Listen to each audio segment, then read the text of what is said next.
I think I've heard that they do. I don't That's know. scurrilous suggestion. I I don't know where know you're getting that from. this could get us kicked off YouTube. Oh, sorry, we already kicked off YouTube. But yeah, humans having it's a big conspiracy. I don't even want to talk about it, Mike. It's too controversial. But Public Health England, how are they defining an infection, Mike? They said they've got all these millions of infections. How do they define an infection? Positive PCR test, Patrick. Ah, But well, anyway, okay, interesting. yes, So all that data is really robust then. certainly. Yeah, okay. Let's move on. If you like what the UK column does, you would like to support us, then please head over to ukcolumn.org/community, and there are options to help us out there. And also do share our material on the various platforms while we're still able to use them. And Patrick, another reminder that you have a special limited edition T-shirt available on the UK column store. And loving the old normal. It's a shame. Another shameless plug here, Mike, for really the hottest protest T-shirt that's out there. That's soft spun Gilded cotton with "Loving the Old Normal," and on the back, "We are all essential." And I'm telling you, people have sent me feedback. They've been wearing this shirt around town, and they have been triggering a lot of people. So if you like triggering people, people, especially people who like their masks and don't want to get rid of their masks, wear this T-shirt and you will trigger a lot of people. And it's a great icebreaker as well. You can make friends with a shirt like this. You go hiking, you wear that. If you're a guy or a girl, you can possibly make a date out of it. So it's really good. And we're coming out with another version for dachshunds and other house pets, hopefully later in the summer. Right, okay. Now, let's move on to this then. There's been a memorandum doing the rounds, labelled Imperial College London. It's to a bunch of people at, including Dr. Susan Mikey, Dr. Richard Taylor, Dr. Patrick Vallance, Dr. Jonathan Van Tam, and Chris Whitty. And it's claimed to come from Neil M. Ferguson. It's dated the 14th of June, 2021, and its subject is next steps, permanent lockdown of the UK. So let's just have a look at, well, it begins by saying, with the impending decision and announcement to be made later today by the Prime Minister in regards to the 4-week extension of the lockdown of the United Kingdom, we now have a relatively short window of opportunity in which to finalise our next steps of the process. Well, the first hint that this was satire, Patrick, came in the final sentence that you can see on screen there. It says, in short, this will be moving towards a permanent lockdown of the country from Thursday, the 15th of July, with the reasons for doing so being a spike in the new Indian and Nepal variants of the virus, which as we know, is just a rebranding of hay fever. Now, many people have recognized that the latest symptoms for the Delta variant pushed by the mainstream press over the last couple of days are very similar to hay fever. And in fact, your comment earlier, Patrick, was that we're seeing a rerun of the same gags they played last year.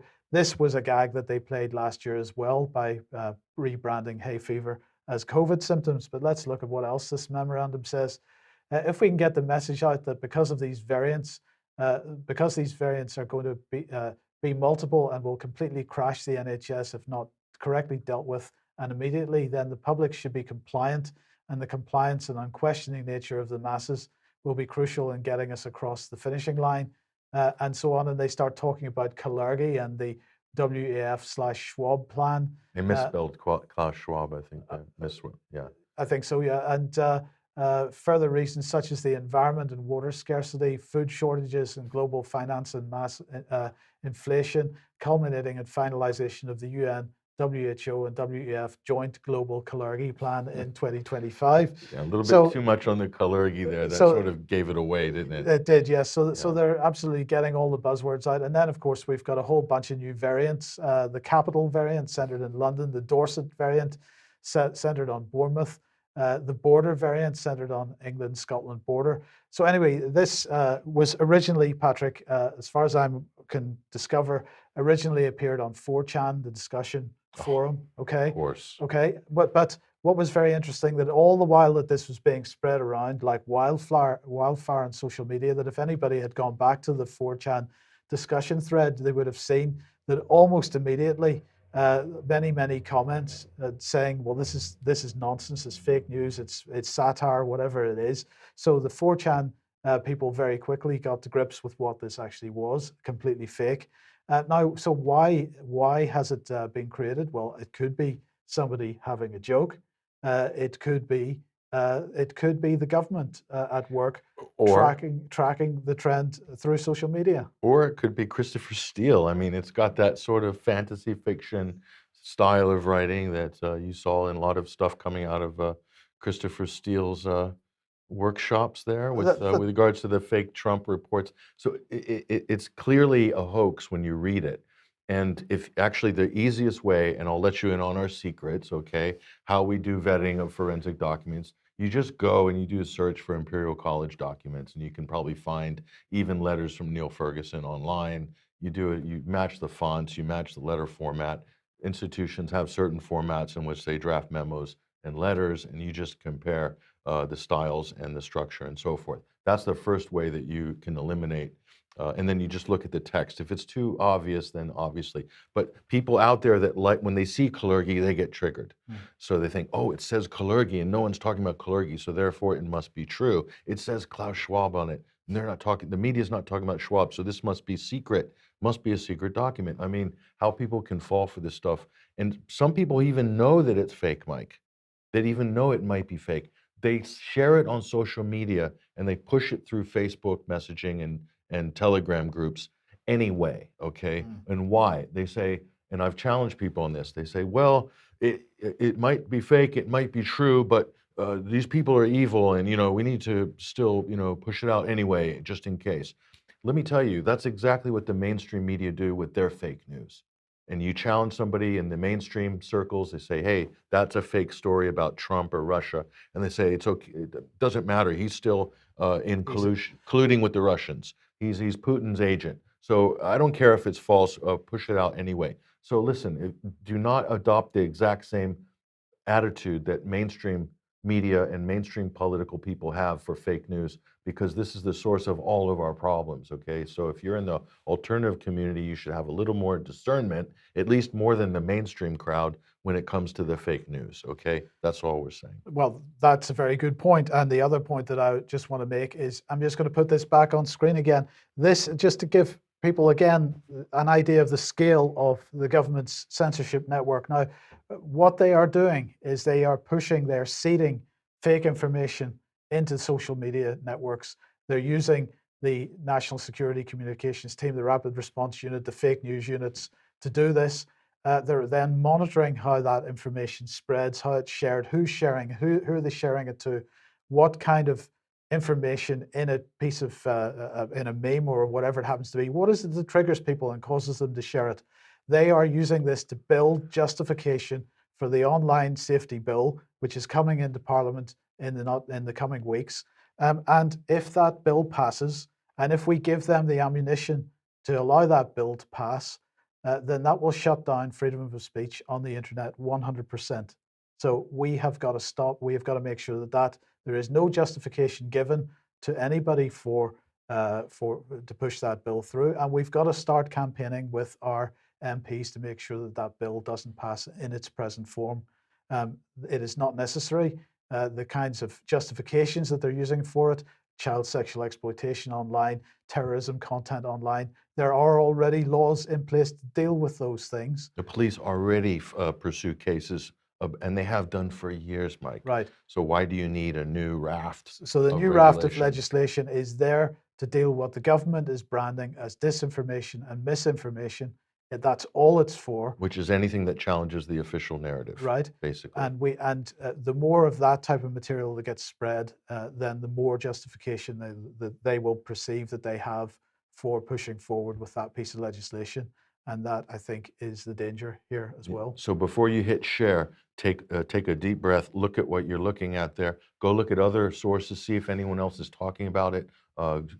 Use Google or a search engine to find out if it exists anywhere else, and then do a little bit of research. If it's too good to be true or too crazy to be true, often it is. I'm not saying that every time that's the case. So again, use a little bit of self-discipline, use a little bit of discernment, use the search engine, use internet tools to try to triangulate where the information might be coming from and try to validate it, see if anyone else is talking about it, make your decision, and then maybe share it with your friends. But don't just hit share like in a knee-jerk fashion, which a lot of people do. And we have all done it, and we've all been guilty of doing it at some point. in our digital lives. So nobody's perfect, but we're just saying use discretion. Okay, now the question then is, will the lockdown be lifted? Is there going to be a winter lockdown? What is going to happen? Well, there's been quite a bit of discussion in the House of Commons about this over the last couple of days. And we're going to start, well, to lead into this, I'm just going to start off by showing a little excerpt from Desmond Swayne's speech here. Now, have a listen to this, but also pay attention to what's going on around them. I never believed that it was proportionate, even from the outset, for ministers to take such liberties with our liberty. I always thought it was wrong for them to take our freedoms, even though they believed that they were acting in our best interests in an emergency. But by any measure, that emergency has now passed, and yet freedoms are still withheld. And the government will not allow us to assess for ourselves the risks that we are prepared to encounter in our ordinary everyday lives. The government does not trust the people that it governs. Now, many members of SAGE have been out on SAGE. There's a misnomer if ever there was one. But members of SAGE have been out busily undermining public morale, one of them even sharing her dystopian vision that we must all remain masked and distanced in perpetuity. A shock. So I'm going to stop it there because it had me in stitches, Patrick. He is decrying the fact that senior member of SAGE is suggesting that we have to remain masked and socially distanced in perpetuity. And let's just... I never believed... Sorry, let's just put that up on screen and let's point a few things out as they're all sitting there masked. They've still got their high-vis tape all over the place. Safety tape. Safety tape everywhere because they've got to remain socially distanced. And they've got all their boxes and various bits screened off with perspex. They've got the toys screened off, all the trinkets. All the trinkets screened off with perspex. And so while Desmond Swayne is waxing lyrical about this, he doesn't, at the same time, he doesn't seem to see the irony of the fact that there's Steve Baker sitting right behind him with his mask on along with the rest. And there's high-vis tape on the floor of the House of Commons, so literally to tell them where they can stand. And, like 2 feet is too close, but 3 feet's okay, because Covey, as we've told you from the beginning, can only jump a very short distance. So they can protest as much as they like, but they're still maintaining the theater of the whole lot. But look, let's go back to the mail again, and here we are: face masks forever, self-isolation and travel quarantine to stay, more restrictions in the winter ?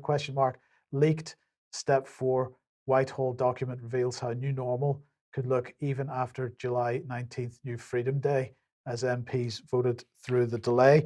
And what are they saying? A leaked document gave a glimpse of the UK's potential new normal today, with face masks, working from home, and travel quarantine rules set to stay even beyond July the 19th, because they can't lift the lockdown. We've said it before. They said this would be the last lockdown, and if they lift it, then they're going to have to be called out as being liars once again. So they're not going to lift it fully, because that means that they can increase it again in September and not have been perceived to have lied. But anyway, the Whitehall paper suggests that the government will stop short of urging workers to return to offices even after the new target for lifting restrictions finally arrives.